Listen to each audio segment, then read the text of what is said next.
It's great to be here. Excellent. Richard, Mars obviously is a big node point in your work.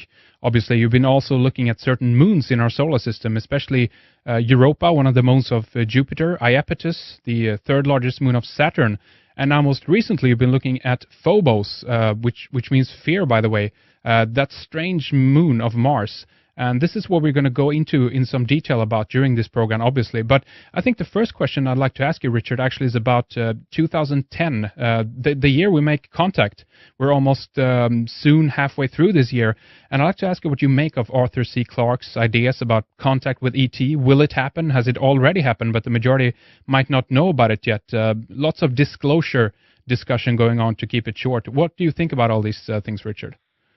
Well, as you said in your opening, I've spent almost now 30 years looking at various aspects of NASA and ESA and the Russian Space Agency and the Japanese and the Indians and the Chinese.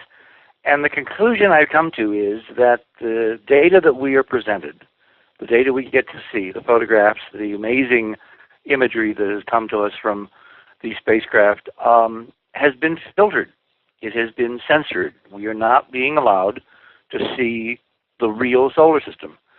And instead, interesting and important and crucial data about our real, celestial neighborhood is allowed to trickle out in a kind of a time-release aspirin, as we say in America, mode, where people are inculcated in a kind of a drip, drip, drip mentality, where independent researchers like myself and many others have been talking and presenting and discussing and doing interviews like this for years with data.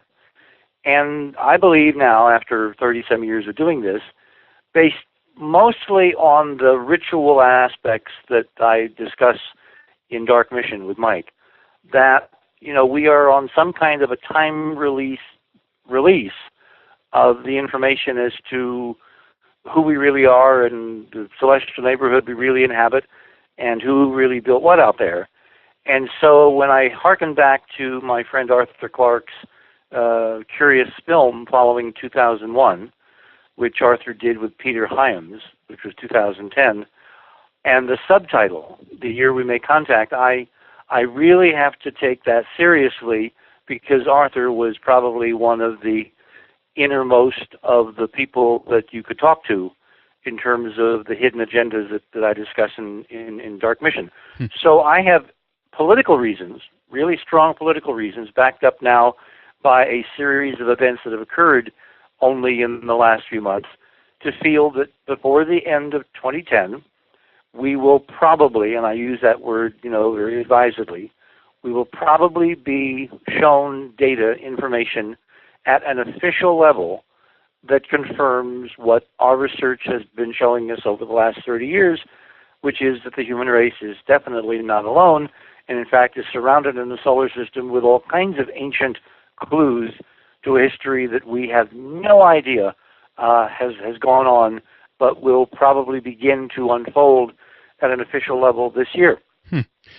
Do you think that this will be of an, as you mentioned, ancient nature, or we're talking about ET as alive and out there kicking around, so to speak?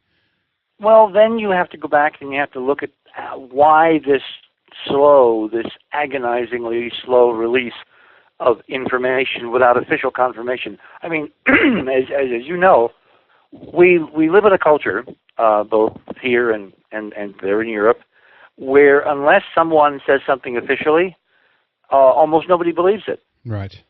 We have lost the ability to independently process information and to come to our own conclusion. We are desperately waiting for an authority figure to tell us the truth. Now, I see, glimmers of light in that dismal horizon. There are more and more people who are thinking independently, and the Internet has given us extraordinary tools to independently find information, to cross-correlate it, to come to conclusions. But most people still don't do that. They wait for someone in authority to tell them reality. If that's the mode, then you have to hearken back to this document that we found, 20 years ago, 25 years ago, which we call the Brookings Report. Right. Which was an American report based out of NASA commissioned by NASA of one of the think tanks in Washington, D.C., back when NASA just was formed, which was in the summer of 1958, which of course is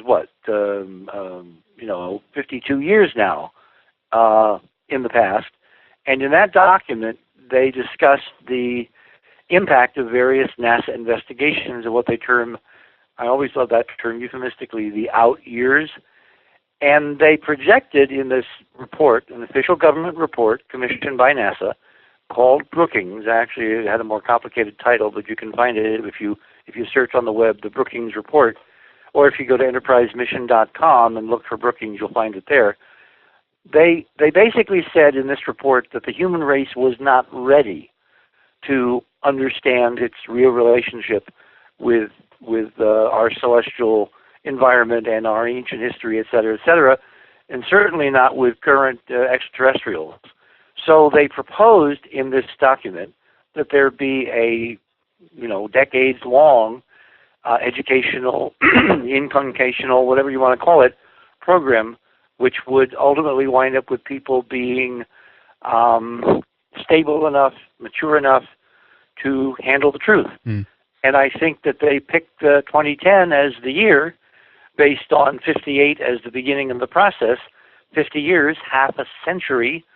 So I fully expect that something interesting is going to be officially admitted in 2010, and we're seeing all kinds of evidence in all kinds of official areas, that, which I'm sure we can get into, that in fact this hypothesis is probably what's going on. And again, it's so difficult to make reliable political forecasts, yes, as opposed to technical. And this is definitely a political forecast. So if 2010 passes and we kind of miss by a few months, like it's really 2011, I'm not going to lose much sleep, because it's only been half a century that we've actually known that there's been this agenda. What do you think would be the kind of the nature of the data that they would present to us? Would that be in the form of, we found ancient things pointing at intelligent life out there, or rather we have again something that is actually out there right now, so to speak? It's alive, it's out there. Well, I think you have to look at how government, which desperately fears what they call an uncontrollable response, you have to look at how government handles crises, and they view this as a crisis. They obviously view giving the human race its real history a crisis, which to me is only a crisis if you've been lying to us, about everything for the last how many decades, and you think there's going to be a real political price to pay when you have to come out and say, well, it's not exactly as we, have been telling you. Obviously, everyone has seen the film Independence Day. And there's that great scene on Air Force One where, the president says there's not a darn thing we can do. We don't have any super technology. We can't stop these alien invaders. And one of his advisors, I guess the National Security, advisor says to him, well, Mr. President, that's not exactly right regarding, Area 51. I think we're dealing with a very similar scenario. Mm. And to bring it back around, I think my departed friend Arthur C. Clarke, who knew an awful and was connected at very high levels. Look, NASA named an entire space mission after him back in 2001 Mars Odyssey. Mm. So you got to believe that Arthur had some connections and some insight. And when he and Peter wrote that film and dubbed it The Year We Make Contact, I think we need to look more seriously at that timetable, because we know that most of this stuff is done on a ritual calendar, on a ritual clock, and we can get into some of the background there if you'd like. But that's why I have serious concerns and, shall we say, anticipation that this year, in fact, something pretty cool might unfold officially. And I can even be so bold as to tell you where I think the break might come. Okay. Where's that? I think Phobos. I think the information on this little tiny moon, this inner moon of Mars, which has been obviously leaked out of ESA, the European Space Agency, regarding an object which, by any measure now, by any scientific calibration analysis, if you look at all the data, it's overwhelmingly obvious to anyone who's objective that Phobos is not a rock, it's not a captured asteroid, it's not something that was assembled in Mars' orbit by the natural forces billions of years ago of solar system formation. It is, in fact, an ancient, incredibly damaged, battered, bashed, aged artificial object. And as we go through the process, as we go through this extraordinary revelation process, which I think is going to begin later this year, I think that's where they're going to start. Because if you put yourself in the driver's seat, if you put yourself in the minds of government people who are desperately concerned about uncontrollability and the uncontrollable reactions of people's to the information that we in fact aren't alone, you have to start with something which is ancient, safely dead, removed in time so it poses no threat. Mm-hmm. You know, it doesn't carry ray guns, et cetera, et cetera. So the two choices there to begin the unveiling process is either ancient artifacts, which is a huge step because that means intelligence, or if I was running the show, I would start with microbes. I would start with little beasties under the soil on Mars. Yes. And we're now hearing some very interesting rumblings that NASA may be about to reveal that one of its spacecraft on Mars actually found current microbial life. Mm. And the fact that that would be an official announcement would be shocking, because it would move us from we're the only living things in the universe, everything here on Earth, to a position where, well, we're the only living things on Earth that are intelligent, but there's a planet right next door that has, you know, microbes on it. Then a few months later, you might move the goalposts and say, oh, and by the way, there's this pretty amazing artificial object, bashed and battered and very ancient and obviously no threat, orbiting Mars, and we're going to be investigating that with robots in the next few months and, you know, year or so. And so you move the political goalposts safely from one area of non-concern to another area of greater non-concern, but you don't get to the prize, which is live extraterrestrials running around visiting us in spaceships and things that go bump in the night until well down the road. And I would pin that politically as probably the mythical 2012 date. Really? Well, if this is a clock, if this is a timetable, if this is a carefully controlled release, then the prize would be 2012, because all the mythologies say that that's when something really big is supposed to happen, and consciousness-wise, there would be nothing bigger in human history than the discovery of actual real flesh and blood beings that inhabit the same space that we do. Well, that's just incredible. And in terms of the slow trickle, you couldn't be, I think, more right in terms of Mars and how they've kind of handled that situation, back and forth in terms of water and various, life. They've been going back and forth on that. They're releasing, I would think it is life. It might not be. And at this stage, people are more or less, I think, comfortable, so to speak, with that idea. It wouldn't come to people as a great shock, I think, anymore, right? Oh, if NASA came out tomorrow or next week, and obviously if you want to really play this game, you have to pick a ceremonial date, one of these, mythical Masonic ritual dates. I would not be surprised at all if when NASA says officially, such and such a mission, and I'll even pick one, I think it's going to be the Phoenix mission to the North Pole that they lost last year, because there are now rumblings about Phoenix, and we know from our own research and separate investigation that there's some pretty interesting things that occurred around the Phoenix mission. If that mission were to suddenly say, we've been processing our soil analyses, remember they found ice under the spacecraft, and that they had experiments on board specifically to detect living organisms, and we never really got a reading on what those instruments and those experiments found, did we? No. But if they were to begin later this year with that announcement, that would give you about 2 years, 1.5 years, in terms of a run-up before the really important date, which is 2012. So, I am loosely interpreting Arthur's subtitle on 2010, the year we make contact. It doesn't necessarily mean, contact with guys landing on the White House lawn in a bright, shiny spaceship.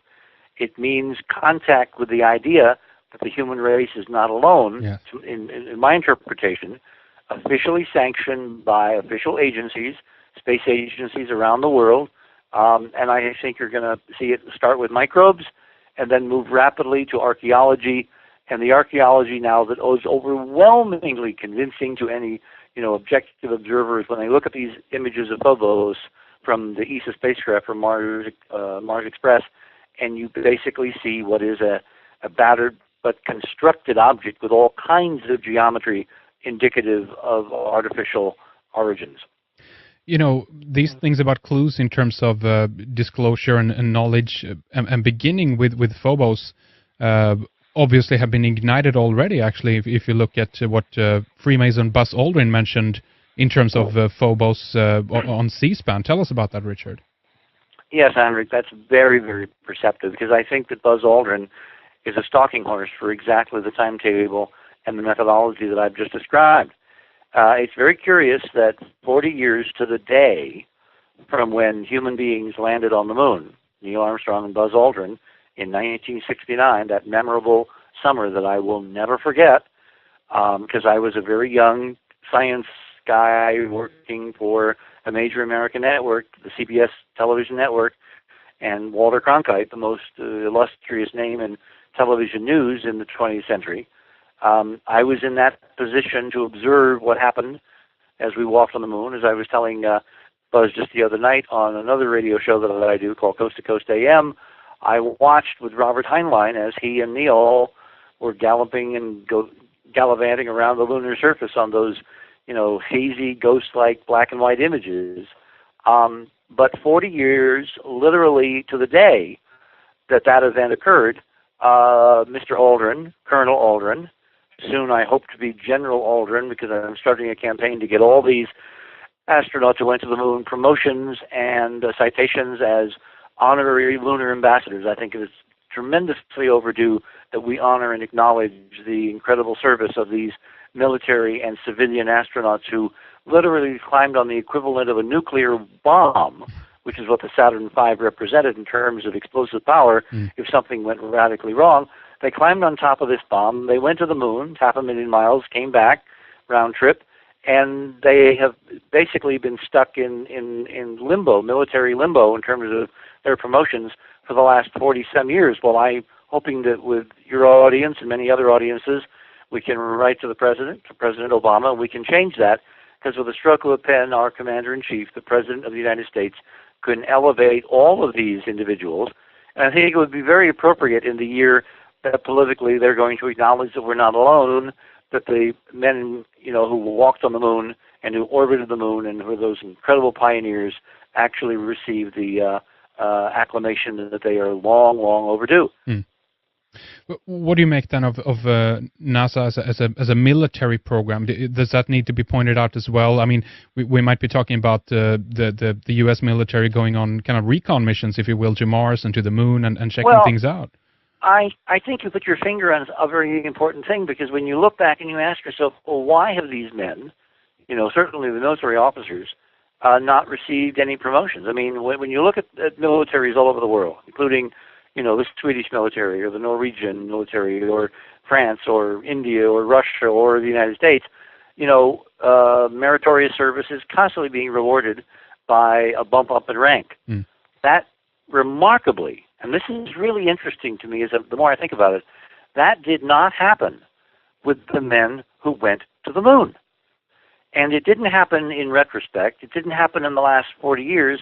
And I'm frankly wondering if it didn't happen because if NASA and the President and the command structure of our military had done that, had taken these Navy veterans or Air Force veterans or Marine Corps veterans who had, gone into NASA and who had become astronauts and then gone to the moon and come home, if it had actually elevated them in rank because of their trips to the moon and their exploration, what it would have done in the minds of the American people is to reignite the whole question, well, what did they find on the moon? And then, of course, handling this bizarre political nonsense which has been running around for the last 40 years that we never went to the moon, the so-called moon hoax crowd. And I think that it was, we have a saying here, let sleeping dogs lie. I think there was a conscious political decision made to not go anywhere near these men, because if they did, if they acknowledge their service by raising their profile, then right behind it would come the questions, well, what did you find? Mm. And if it wasn't time to reveal what's on the moon, the extraordinary artificial ancient ruins that the Apollo astronauts brought pieces home to laboratories here to be analyzed, and for which they have obviously all been sworn to absolute secrecy, I think that rationale probably politically, from their perspective, makes some sense. But to come back to Colonel Aldrin, the day on the 40th anniversary, when everyone was discussing the ancient, we went to the moon 40 years ago, Buzz Aldrin appears on a major American network called C-SPAN, which is a political network which covers all the comings and goings of, the legislature, the Senate, and the House on Capitol Hill here in the United States, and the goings-on of the White House, and all the political ramifications of policy, et cetera, et cetera. Aldrin goes on C-SPAN and suddenly says, oh, we really shouldn't go back to the moon. We should go to Mars, but we should go to Phobos because, and then he hauls out a model on network television and says, there's a monolith on Phobos. We don't know who built it. Probably God built it, but people are going to ask who built it. So he created a cascade interest at a subtext level in the idea that there may be something artificial connected with Phobos. That was a year ago. And then this spring, we have the new ESA imagery and radar and leaks coming out from the investigatory teams on ESA from inside, particularly the radar team, that in fact Phobos is artificial and filled with ancient rooms and bulkheads and doors and whatever, and that information ultimately is going to make its way into the general public data stream. And if I didn't see a political drip, drip, drip in that progression of events in terms of time, then I guess I don't know how to analyze politics, but that's the picture that I see. And we have a number of other things obviously happening in terms of Phobos as well. The Russian Phobos grunt in 2012 as well is going to. Oh my gosh, yes! Yeah. And notice the timing. Well, the Phobos grunt mission, which is a follow-on to the former Soviet Union's 1989 mission, two missions to Phobos called Phobos 1 and 2, very imaginatively.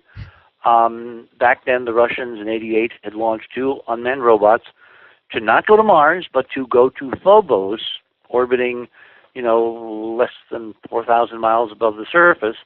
And one mission failed en route for reasons that we don't really understand. But the second mission, Phobos 2, made it to Mars, made it into orbit, and actually made it within, a couple of 100 kilometers of Phobos before it also mysteriously died. Well, before it did, it radioed back information. Telemetering is what it's called. And this information appeared in actual peer-reviewed scientific papers in some of the most prestigious scientific journals in the world, like Nature. And in those papers, in 1989, the Soviet Union claimed, based on its in situ observations with Phobos 2, that they had discovered that Phobos, the inner moon of Mars, is 1/3 hollow. Furthermore, they detected a wake in the solar wind behind Phobos as it interacted with both the solar wind and the Martian atmosphere. And they concluded from that data, which again is in peer-reviewed papers published in Nature in 1989, that Phobos is leaking some kind of fluid, probably water, which is interacting with the solar wind and producing anomalous plasma and magnetic readings, which the Phobos 2 spacecraft dutifully picked up as it orbited Mars and crossed this wake. Think of, kind of like a rock on a stream with the water flowing past it, and you've got a wake downstream. Well, the Phobos spacecraft detected the electronic signatures of something, water vapor, leaking out of Phobos. Well, if you're looking at a little rock less than 20 miles across that's billions of years old and has been there since the beginning of the solar system, in the relatively warm environment of a moon orbiting as close to the sun as Mars, which is 1.5 times as far from the sun as we are, there's really no plausible mechanism whereby water in an asteroid, let's say as ice under the surface, would have survived for those eons and still be leaking escaping from Phobos. It's just not in the numbers.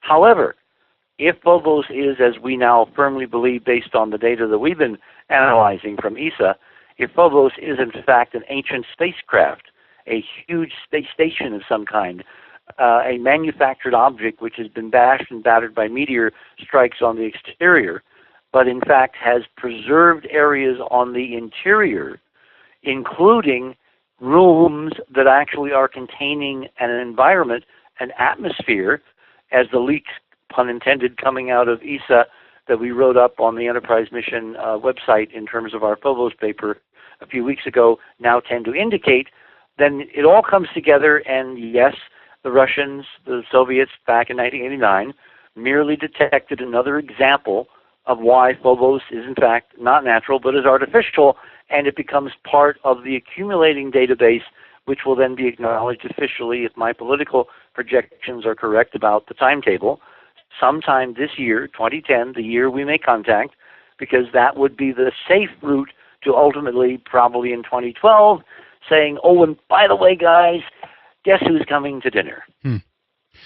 This also brings me back again, obviously, to Arthur C. Clarke, his story about rendezvous with Rama, right? Oh, yes. Yeah.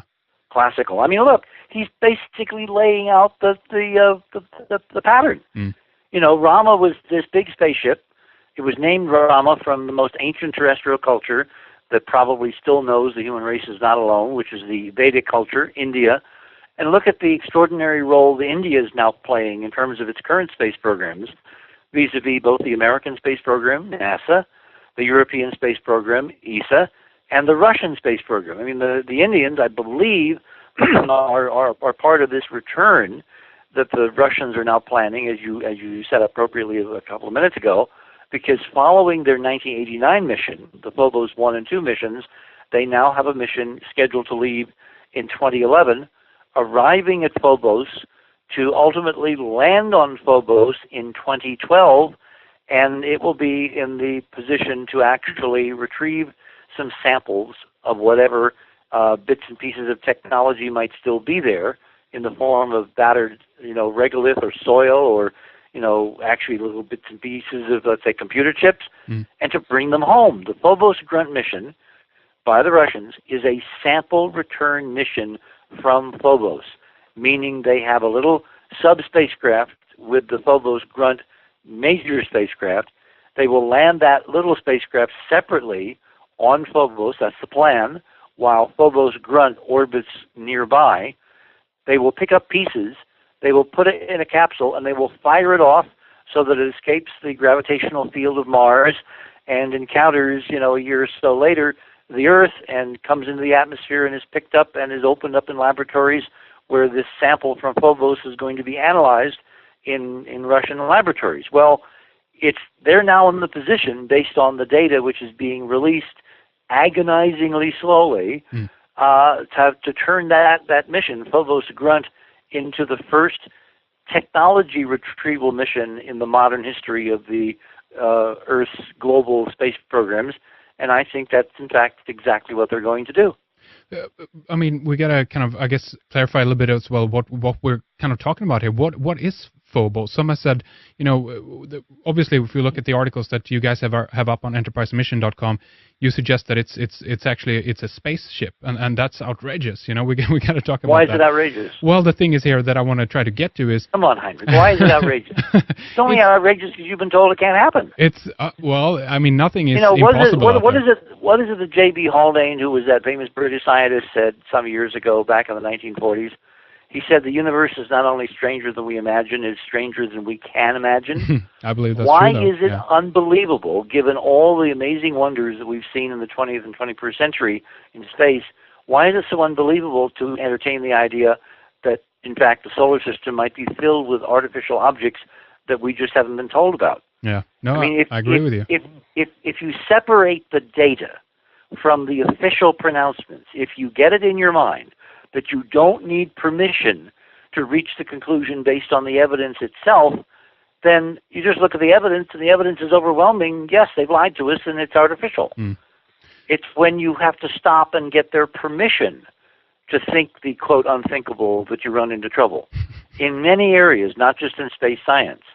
I mean, this is kind of the watchword for how we shouldn't be living in the 21st century anyway, because too many officials lie to us routinely because knowledge is power, and they want to keep knowledge of this caliber to themselves and not let the rest of us in on the secret. Well, the secret is not a secret because it's being revealed drip, drip, drip constantly in every data release. You just have to open your eyes, understand how science works, understand what you're seeing in these imagery, which is stunning, repetitive, regular, artificial geometry. I mean, Carl Sagan, who is probably our best-known ambassador in these realms, no longer with us, unfortunately, told us all many, many years ago that on Earth, the first evidence of intelligence is revealed by the geometric regularity of its design. Mm-hmm. Well, when you look at Phobos and you look at it on those images, there's no doubt in my mind, and any reasonable observer's mind, that there is stunning regular geometry. I come back to that. It's regular geometry, like blocks and streets and buildings on the surface of this tiny moon, which tells me it's not a moon at all. It's, in fact, an ancient derelict space station left by an ancient civilization.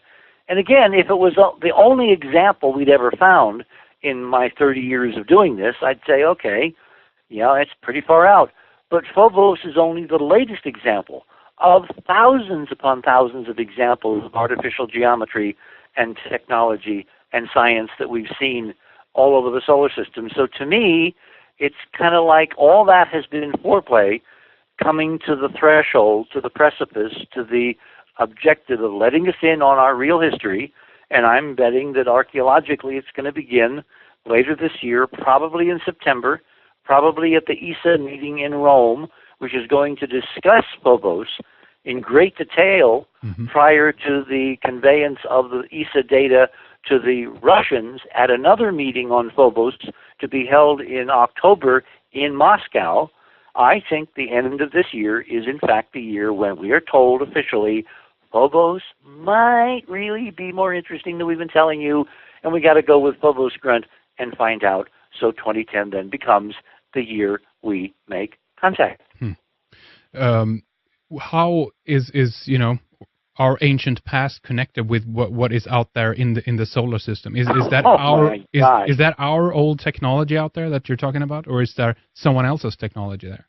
Well, bottom line, we don't know because we don't have ground truth. Now, I'm pretty sure that the officialdom, the space agencies of the world, the Russians, the Indians, the Chinese, the Americans, Europeans, I bet those guys know. We on the outside don't know because we have to make inferences based on the data that we're looking at.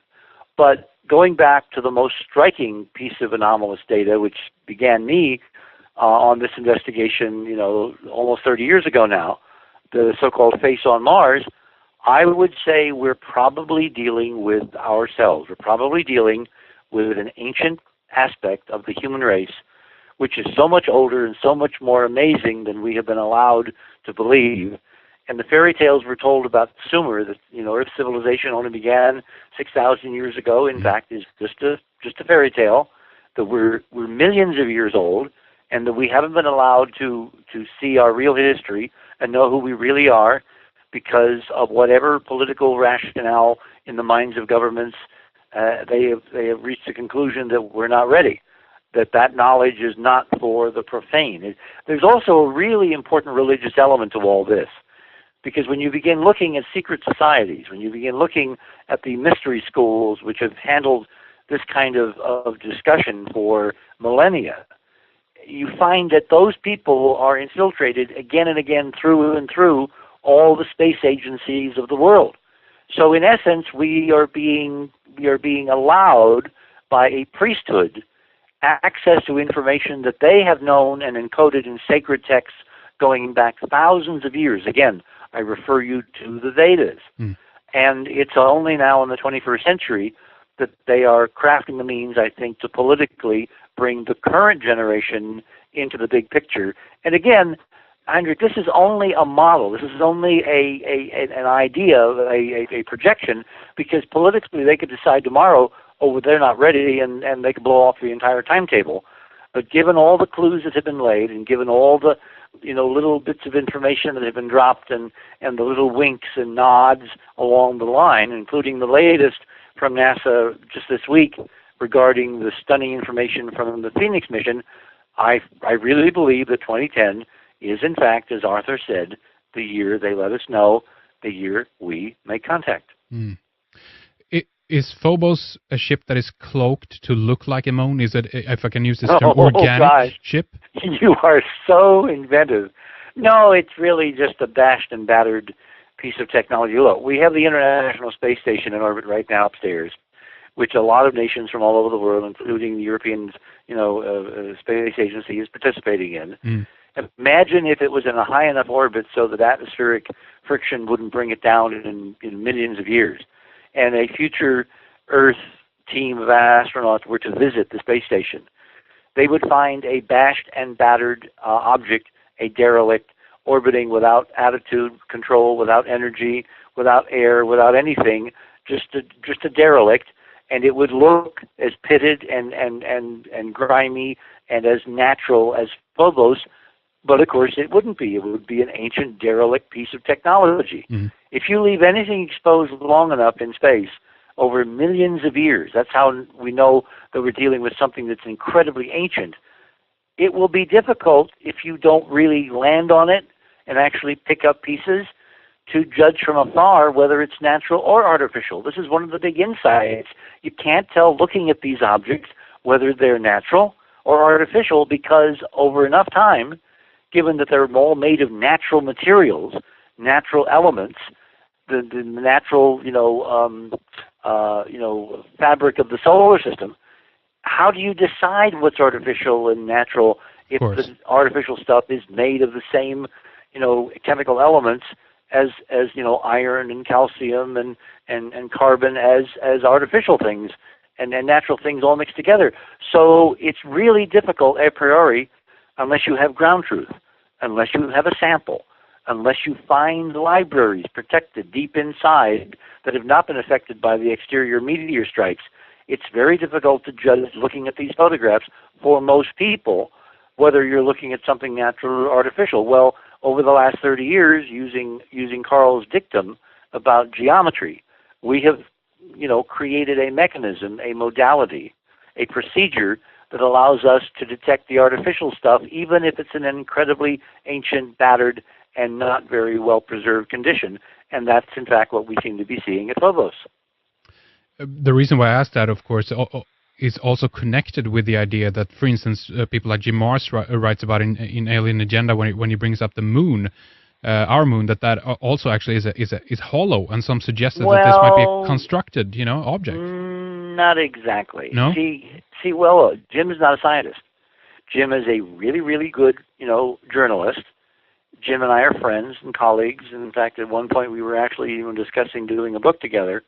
Jim is relying on reports from other experts in this arena, which again I think has been deliberately muddied.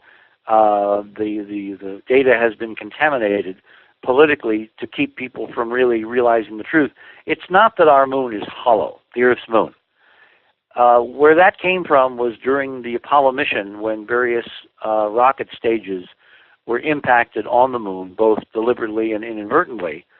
The seismographs that the astronauts planted on the moon mysteriously rang for hours, and they don't do that here on Earth. And so some wag, compared it to the ringing of a bell and leaped to the conclusion that the moon had to be hollow. Mm.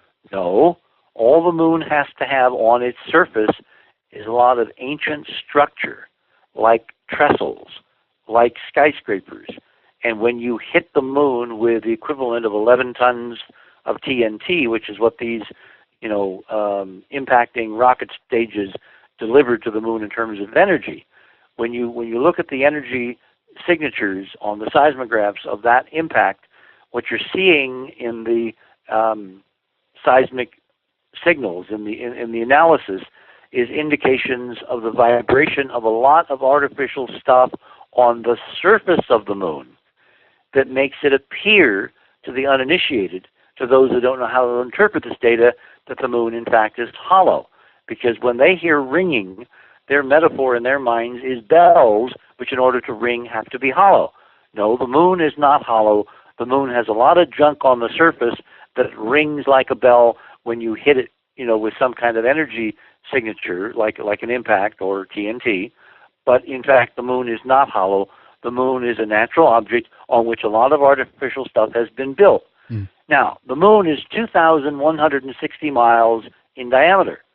Phobos, the inner moon of Mars, is not even 15 miles in diameter. It's the size of a tiny, village here in the United States. I used to live in a little place called Berkeley, California, just across the bay from San Francisco. Berkeley is about 15 miles across. It's a small, small, small city.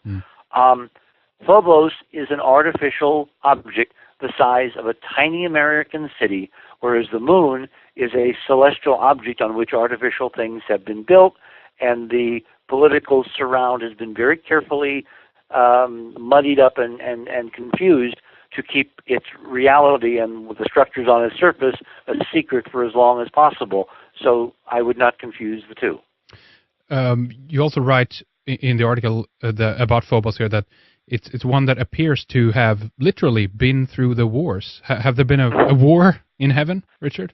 Well, that brings up a very interesting set of speculations, and my colleague and friend Dr. Joseph Farrell has delved into these, and I would certainly recommend that you interview him. We've had him on a couple of times, yes. Okay, well, you know that Dr. Farrell, who has a PhD from Oxford in England, and a background in religious history and religious dogma, which is called patristics, starting with ancient sacred texts, arrived completely separate from our investigation at the conclusion that there were indicators in our ancient cultures, ancient texts, of some kind of extraordinary cosmic war, a literal, shoot 'em up war in the ancient solar system. And our evidence, independent of Joseph's, indicates that war probably, in fact, took place. So when I made the comment in the Phobos papers regarding the fact that Phobos appears to have been through the wars, I was being slightly tongue-in-cheek in that I think that a lot of the surface damage that we see on Phobos and on other objects in the solar system that we have also carefully investigated over the last 30 or so years as new data comes in from NASA and ESA and the Russian missions and all that, I believe we're looking at the evidence of an ancient cosmic war that Joseph has only been able to approach through text, and we are now able to approach through actual data of the state of the real solar system and the objects that are in it that are not exactly natural. That's absolutely fascinating. I mean, I don't know how much time you have, to look at sci-fi, as it were, but some of these even could be, this type of information could be leaked out through the entertainment industry as well. If we look at a television series like Battlestar Galactica, Heineck, funny you should say that, because that's exactly what the Brookings Report recommended. Right. That there be a concerted political effort at the level of media, television, film, radio, newspapers, etc., and fiction that would prepare people for the reality of their own history.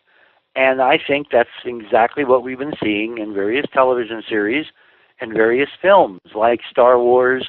I mean, come on, Star Wars, if you really step aside, could in fact be a slightly metaphorically, fictionalized version based on the data we've now been acquiring of our own history. And I think when all is said and done, and we ultimately all know in maybe a couple of years, that's going to turn out to be the truth. Well, that would be extraordinary, because it means then that the producers and directors and writers like George Lucas and my old friend Gene Roddenberry, who created Star Trek, for which I named the Enterprise mission, because that's the mission that we're on, to basically reveal that Star Trek is not fiction, it's a reality, that all would come to a head if, in fact, the Brookings Report has been followed and all of this cultural and media preparation in the form of fictional scenarios You mentioned Battlestar Galactica. Well, Battlestar Galactica basically said it, didn't it? Yeah. In its last episode of its final season, Sure it did. basically said that the human race came from an amalgam of ancient ancestors from beyond the solar system in this solar system who left what we now see. So Yeah. that to me is more of the drip, drip, drip. Uh, when the Russian launched those two unmanned satellite probes that you mentioned before, Phobos 1, Phobos 2, and one, I can't remember now if you said that both were disappeared, were taken down, so to speak, in one way. Is this because if this is a ship out there that we're talking about, could this be some kind of automatic defense thing, on the ship that actually took them out because they came too close? What do you think happened? Well, okay, that's an interesting speculation. I don't happen to buy it. I think it has a much more mundane explanation. I think when the Russians sent their Phobos mission, they were in the same position that we are and most of the people in the audience are, which is, oh my God, wouldn't it be incredible if this was true? But of course, we don't really think it's true. Then they got to Phobos with Phobos 2, and they found that it's true. So what did they have to do? They had to kill the mission publicly if they were going to keep the secret privately. So how do they do that? Well, they started spreading weird rumors that nobody in the mainstream press would ever in a million years believe by sending even astronauts. I believe it was Marina Popovich, who was one of the Russian cosmonauts, married to another cosmonaut who made trips around the world to various meetings, UFO, conferences and whatever, where she basically extolled the idea, holding up some photographs, that the Russian, Soviet Phobos 2 mission had been shot down by some kind of alien spacecraft. Well, what better way, Heinrich, to keep the secret? Because as soon as she attached that idea to the Russian mission, nobody at NBC, CBS, ABC, the BBC, Swedish National Radio or Television, nobody for an instant would entertain in the mainstream that was in fact what had gone on. So it becomes, as Marshall McLuhan said very aptly many, many years ago, the best secrets don't need, concealment because they're basically imprisoned by people's incredulity to believe the astounding truth in and of themselves. So with a few hints, the Russians were able to completely camouflage the results from their mission by claiming that it had been shot down by a UFO. Richard, I do want to begin to round things up here for the first segment in a little while. I have one more question I want to ask you, and then we can take a short little break here. But in terms of secret missions to Mars, secret operations of actually going there without our knowledge, there are various testimonials out there, people who we've had on the show and people who are upcoming on the show as well, people like Andrew Bashago, Laura Magdalene Eisenhower, the granddaughter of President Eisenhower over there in the States. Various claims about activities on Mars and them being involved in these missions. Do you have any comments on that at all? Well, I'm extremely skeptical, and I will tell you why. Because this, to me, appears to be more of the same. Remember, I just discussed how Marina Popovich was sent on basically a political errand to go around the world and spread disinformation so nobody in the mainstream media would believe for an instant that anything unusual had been found by the Russian mission to Phobos back in '89. I think Basagio and Eisenhower and all of these names that have suddenly popped up are doing exactly the same thing. They're spreading disinformation. I mean, I could do an entire program taking apart what they're saying and showing how it doesn't square with the facts as we now know them. But I think it's part of a political stopgap, which is to keep the secret until officially it matches the timetable for official release, because too many people now, probably spurred on by activities such as ours, our investigation, have been raising questions in recent years regarding all kinds of things you're seeing on the spacecraft data. And the only way that you can stuff that genie back in the bottle is by putting people out there that make the most outrageous claims that nobody in their right mind is going to take seriously without really good evidence. And therefore you insulate and isolate the bulk of the public from believing and the bulk of the mainstream media from following or reporting on any of this until it is time. I think it's a very sophisticated PSYOPs program, and I think it's designed to keep things on their timetable and not allow, shall we say, unofficial leaks to be taken seriously before it is the appropriate time.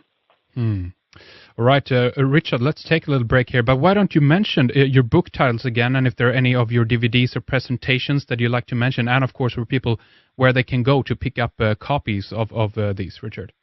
Well, everybody can go to theenterprisemission.com and they'll see the availability of our research. There's a tremendous amount of free research available on Enterprise. Just, click on Enterprise and then begin to read and go through it. We also have much more comprehensive and shall we say organized presentations of this data in the form of my two best-selling books, The Monuments of Mars, A City on the Edge of Forever, which it's now in its 5th edition. It was published originally back in 1987.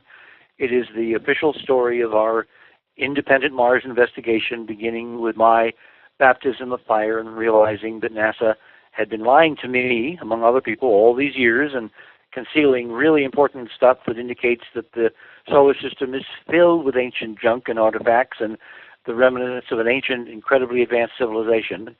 And then a more modern pickup of this story, which is Dark Mission, The Secret History of NASA, which I did with Mike Barra, where we kind of bring the story up to, the revised 5th edition that we published is about a year old.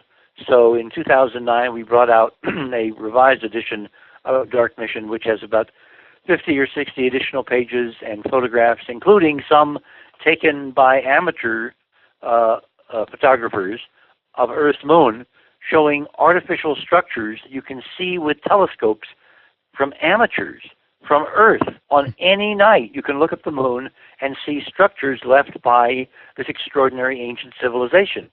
So the cover-up is rapidly coming apart, and of course, in addition to the books, you can also find links on Enterprise to DVDs from various presentations I've done at conferences, particularly a DVD on the secret space program that I did last fall in Tempe, Arizona, which is available in a banner at the very top of the Enterprise Mission website, which I think people need as a kind of a background to see what previous political administrations, particularly the Kennedy administration, knew about all this.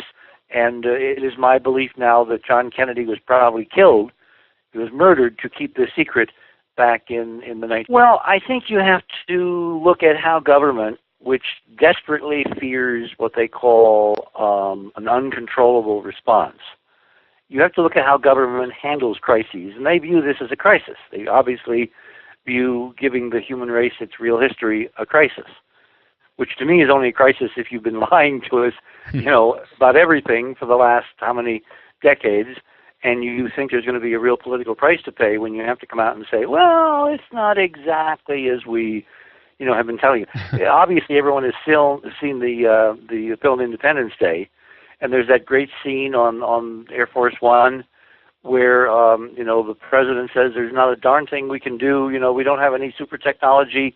We can't stop these alien invaders. And one of his advisors, I guess the National Security, advisor says to him, well, Mr. President, that's not exactly right regarding, Area 51. I think we're dealing with a very similar scenario. And to bring it back around, I think my departed friend, Arthur C. Clarke, who knew an awful and was connected at very high levels.